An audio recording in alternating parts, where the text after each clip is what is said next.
All right, YouTube. Trump has begun to purge Obama-era officials from his inner circle and outer circle alike. Under the Department of Justice, of course, a large number of Obama-era prosecutors were still acting on behalf of the federal government. He's asked for all of their resignations. However, it looks like he's made one exception for Preet Bharara, who's been going after de Blasio as part of an extremely major case. Now, Bharara is known as an excellent attorney and a total fucking headhunter after the corruption of sort of the political elite.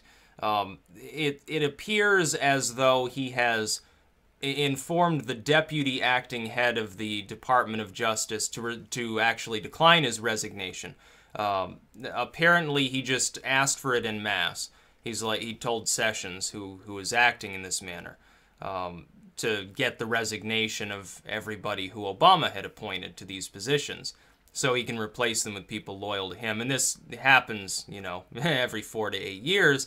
This itself is not abnormal, although the media, obviously is reporting on it as though it's some sort of high-level massive purge that's never happened before, and oh, Trump is about to sue everyone and destroy, democracy forever. This actually has happened before. It's typically not all at once. Apparently just got tired of fucking dealing with these people.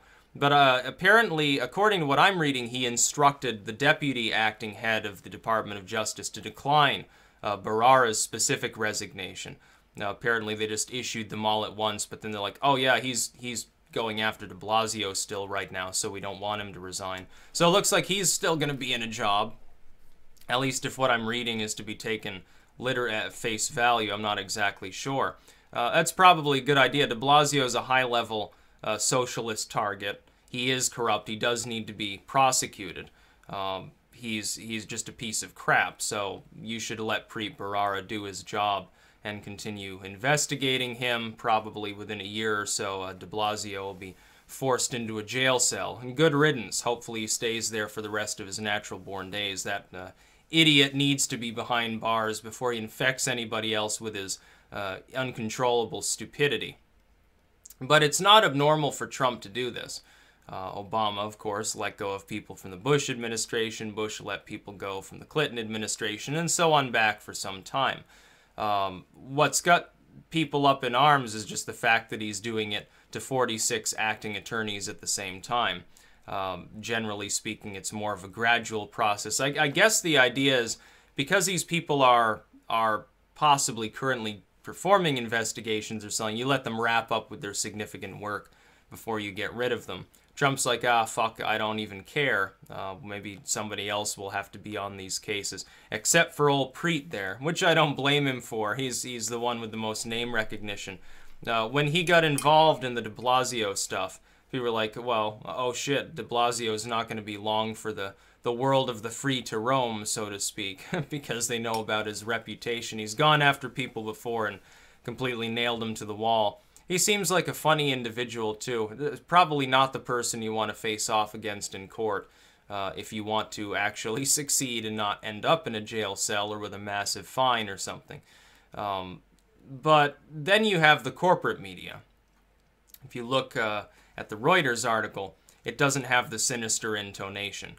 Then go look at the New York Times article. You shouldn't actually look at it because you're just giving them clicks. Don't do that. Yeah, I mean, if you want to investigate it for yourself, you can go ahead. Use like an archive page. I'm sure you can find one on it.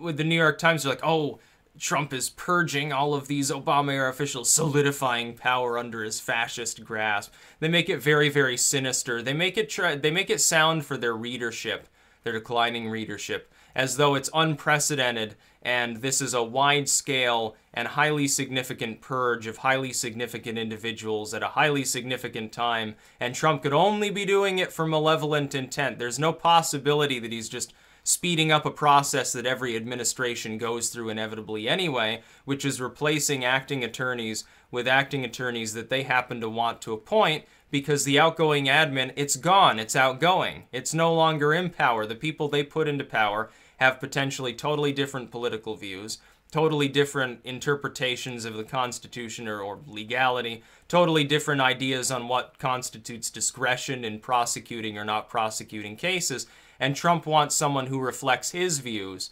of the law and the views of those of Jeff Sessions in specific as well, to act on his behalf within the Department of Justice. And it's totally normal. I mean, it was going to happen anyway. It's just he decided to let him go at once. But then apparently, nobody remembered, oh yeah, Preet Bharara is one of these people, and he's still on this extremely important case. He in specific should probably be able to continue doing what he's doing. So it looks like the last man standing, and probably someone who will be there for a few more years to come, is Preet Bharara. He's the big winner in this situation. Nobody's speaking ill of him. I think even the left doesn't really want to get on his nerves too much. They're afraid that he'll, like, retaliate against him or something. They're terrified of this dude. De Blasio, when he heard that Preet Bharara was brought on the case, probably started pissing his pants. It probably scares him that much. There's not much you can do to stonewall such a legal juggernaut, so to speak. So it's amusing to watch. I'm highly caffeinated, so I'm feeling pretty good today. But, yeah, they're forcing out the prosecutors, but I mean, they also forced out, I can't remember her name, the acting, which department was it within? They just forced them out, got their resignation for the DOJ, I think it was. Was it, no, it wasn't Loretta Lynch. It was some other interim individual from the Obama era, I think within the same department. They forced her out. And then Sessions has recused himself from the Trump-Russia bullcrap. So then an Obama-era appointee is actually overseeing that. So now they have to clean that up. It is true at this point that the transition from the Obama camp to the Trump camp has been messy. We need to start admitting that this has been a more messy transition than we're used to. But the reason for that is different. The corporate media tells you, and the establishment political elite tells you, that it's because Trump is dumb, he has no political experience, he's dragging his heels, he doesn't know what he's doing, he's in over his head. I don't think it's that. I think that it's honestly, he has vastly different opinions from both Republican and Democratic administrations from the recent past. When Bush left and Obama came in, it was easy to make the transition. Because Bush and Obama are the same thing. They believe in the same things. They hire the same sorts of people. Nothing changed. Nothing changed under Obama that wasn't already going on under W. It's the fucking same thing. But now we have somebody who is of a different political persuasion. It's only a half step removed from neoconservatism, but it is removed from it. The corporate media looks at that. They see the presence of any change at all as a step towards fascism. Well, they're wrong. It's a step away from it. It's a step away from globalism and multinationalism and all the bad things in life. It's actually a good direction for the country. And you can say what you want about his individual policies. I don't support them all either, but it's better than what we've had for quite some time. It's at least a step back into the quasi-neoconservatism of the Reaganite movement. It's probably a little bit beyond that, which is additionally very good. Reagan was a figurehead. Tolerable, but ultimately a figurehead. Trump, we'll wait and see. But these people, you know, the Obamas and the Bushes alike, nobody wants to understand why this is not particularly mysterious to those who still have brain cells operating in their head, because they're the same thing. There's a hint for you. People who like that sort of crap, the Bush and Obama stuff, the Bill Clinton, Herbert Walker stuff, they think we're under a fascist regime right now. Some of them don't actually believe it. They're just doing it for clickbait. The fake news of the New York Times or the Atlantic or MSNBC, they're doing it for clickbait. And honestly, Trump's proponents often clickbait too. It's not limited just to the left or just to establishment media. Let's be a little bit more honest than that. Then at the same time, depending, you know, if you ask people on the far right, maybe from the fringe of Breitbart, then Trump is a total liberal sellout at this point, and they're not willing to give him a chance either. Nobody's willing to give him a chance. Why don't you just step back and let him organize his government and start implementing a few more of his plans before you judge him too harshly? He's only been in there for a very short time. I seem to remember that the same firm's currently dragging Trump over the coals, because not everything that he wanted to do is accomplished, not every problem has been solved.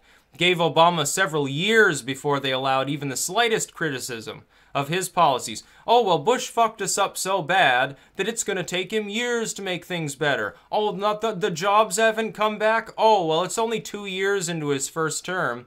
Give him more time. Oh, he hasn't closed Gitmo? I'm sure there's a legit reason for it. said the New York Times and the Atlantic and Rachel Maddow and all these other eggheads on TV and on radio and in newsprint.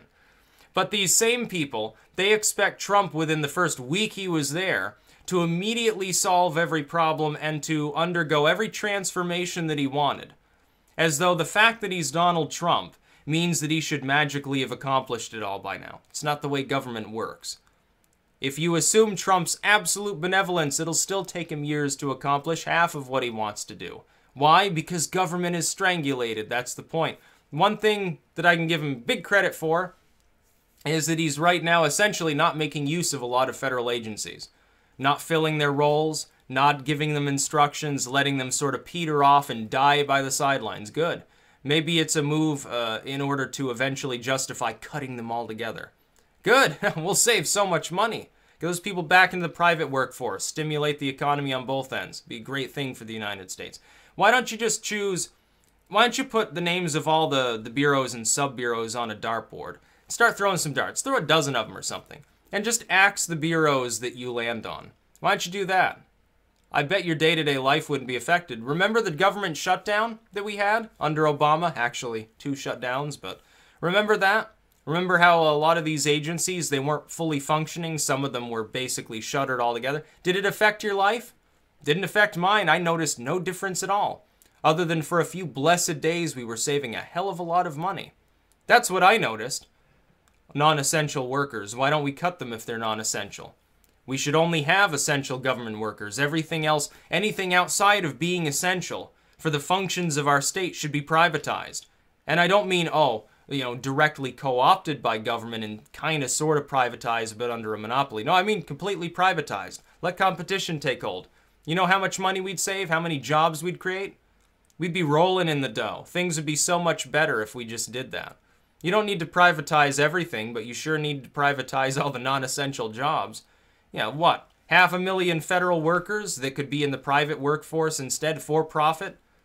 Eventually, they might even make more money because it'd be more profitable with competition. That's a great thing. So no, Trump has only been there for a short time. People are acting like, oh, he's failed because he hasn't built the wall yet. He's failed because he hasn't done X, Y, and Z. My goodness, you gave Obama several years. You gave Bush several years. After 9/11, when we decided to haul off and go randomly attack other countries, he started mumbling about Iraq fairly early. But nobody said, oh, well, it's just such a shame that we haven't slaughtered a bunch of Iraqis yet. And that's for something that wasn't even sensible. That's for something that was fucking retarded. With Trump, he's got some ideas that are very good, but it's going to take time to implement them. He hasn't even fully formed his government yet. Some of those roles he may never fill. He may just axe the agencies. Well, it doesn't have a head.